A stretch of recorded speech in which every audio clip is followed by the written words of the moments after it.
Students, प्रकाश के परिवर्तन से संबंधित 20 मोस्ट इम्पोर्टेंट क्वेश्चन को डिस्कस करेंगे।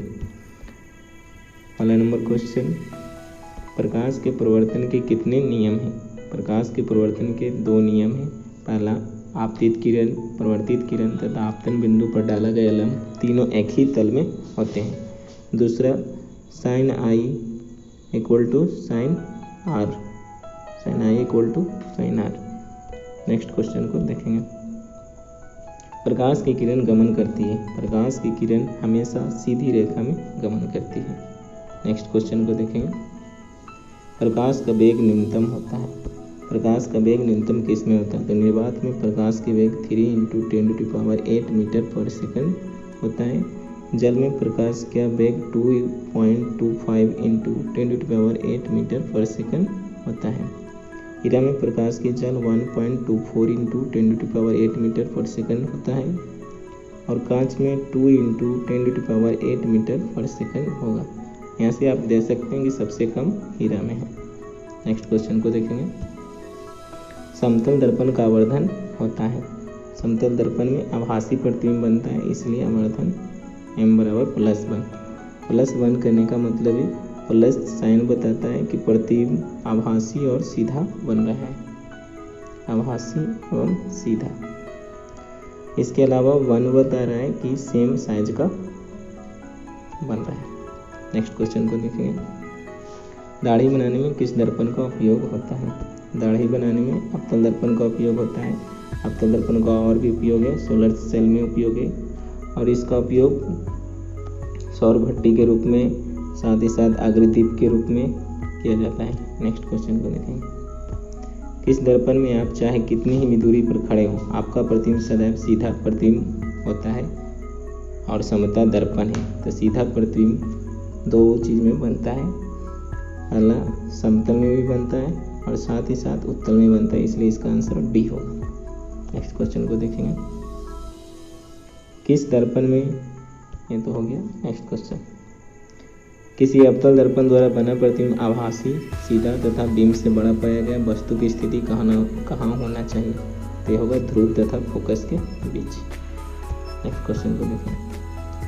एक अवतल दर्पण की वक्रता त्रिज्या 20 सेंटीमीटर है तो फोकस दूरी ज्ञात करें। फोकस दूरी का फॉर्मूला होता है F = R/2। वक्रता त्रिज्या यहाँ पर दिया गया है 20/2 = 10 सेंटीमीटर और अवतल दर्पण है इसलिए नेगेटिव होगा, नेगेटिव में 10 centimetre B answer. Next question को देखते हैं। मोटर गाड़ी के चालक के सामने लगा होता है तो मोटर गाड़ी के चालक के सामने उत्तल दर्पण होता है जिसे साइड मिरर के रूप में भी इस्तेमाल करते हैं। नेक्स्ट क्वेश्चन, मोटर गाड़ी के हेडलाइट में होता है। इससे पिछले क्वेश्चन में बताए थे कि हेडलाइट में आगे दिख में अवतल दर्पण का उपयोग होता है। नेक्स्ट क्वेश्चन को देखते हैं। परिवर्तन के नियम से निर्धारित होता है। अभी बताए थे कि आपतन कोण परिवर्तन कोण के बराबर होता है। नेक्स्ट क्वेश्चन, दर्पण सूत्र होता है। दर्पण सूत्र 1/v + 1/u = 1/f mirror formula होता है। ये वाला ऑप्शन ए में है। यहीं पर लेंस फार्मूला बोला जाए तो लेंस फार्मूला के लिए हम लोग इस्तेमाल करेंगे 1/v - 1/u = 1/f। Next question को देखते हैं। नई कार्तीय चिन्ह परिपाटी के अनुसार दर्पण के सामने रखे गए बिंब की दूरी ली जाती है। धनात्मक, ऋणात्मक, कभी धनात्मक कभी ऋणात्मक, इनमें से कोई नहीं तो हमेशा नेगेटिव होगा। वस्तु दूरी हमेशा नेगेटिव ऋणात्मक होगा। नेक्स्ट क्वेश्चन को देखते हैं। निम्नलिखित में कौन दर्पण का आवर्धन होता है? दर्पण का आवर्धन का फॉर्मूला होगा दर्पण का आवर्धन। नेक्स्ट क्वेश्चन, दर्पण का आवर्धन m = प्रतिबिंब ऊंचाई बटा वस्तु ऊंचाई, हाइट ऑफ इमेज बटा हाइट ऑफ ऑब्जेक्ट, उसके बराबर होता है -v/u, इसलिए -v/u। अगर लेंस में पूछा जाए, लेंस में पूछा जाए,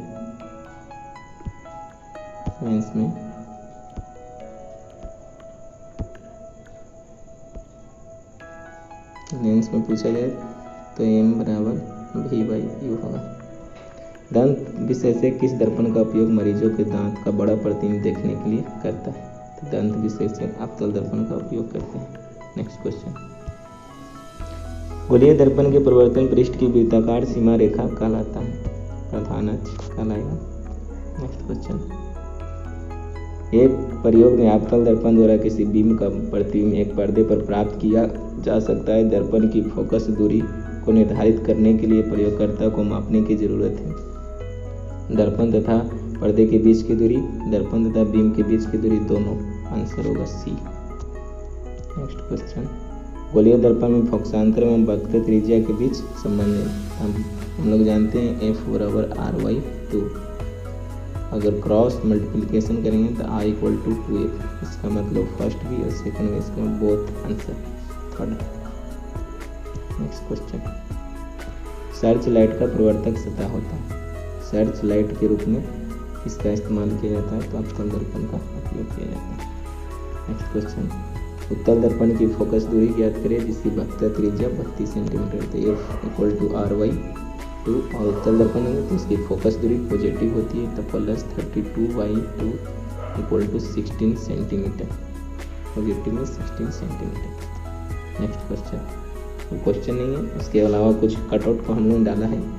अवतल दर्पण के उपयोग, तो अवतल दर्पण के निम्नलिखित उपयोग में टॉर्च में, हेडलाइट में, सर्च लाइट में किया जाता है। सेविंग में अवतल दर्पण का उपयोग किया जाता है। दांतों के रूप में डेंटिस्ट इसका इस्तेमाल करते हैं। Used by ENT, ENT means ear, nose और थ्रोट के रूप में डॉक्टर इसका इस्तेमाल करते हैं देखने के लिए। यूजिंग सोलर फर्नेस मतलब सौर भट्टी के रूप में भी इसका इस्तेमाल होता है, सौर भट्टियों में इसका इस्तेमाल किया जाता है। उत्तल दर्पण का उपयोग स्ट्रीट लाइट के प्रवर्तक के रूप में, साइड मिरर के रूप में किया जाता है। सिक्योरिटी रीजन्स में ATM हो गया, इसके अलावा दुकान में इसका इस्तेमाल किया जाता है। और इन्होंने NCERT की कटआउट को डाल दिया है कि जब वस्तु अनंत पर हो तो उसका प्रतिबिंब फोकस पर अत्यधिक छोटा बिंदु साइज का वास्तविक एवं उल्टा बनता है। जब वक्ता केंद्र से परे हो तो उसका प्रतिबिंब फोकस तथा वक्ता केंद्र के बीच छोटा वास्तविक तथा उल्टा होता है। जब वस्तु वक्ता केंद्र पर हो तो उसका प्रतिबिंब वक्ता केंद्र पर समान आकार का वास्तविक तथा उल्टा। जब वस्तु F एंड C के बीच हो तो वक्ता केंद्र से परे बड़ा वास्तविक एवं उल्टा। जब वस्तु फोकस पर हो तो उसका प्रतिबिंब अनंत पर अत्यधिक बड़ा वास्तविक तथा उल्टा होता है। P तथा F के बीच हो तो दर्पण के पीछे बड़ा और आभासी। इसमें दो इम्पोर्टेंट है, एक A और एक C पर।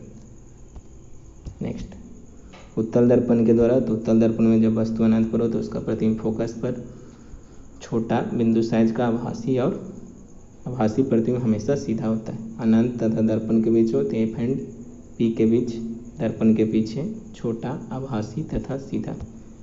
आते हैं आगे, और इस चैनल को सब्सक्राइब करिए और hit the like button. PDF के लिए कमेंट करें।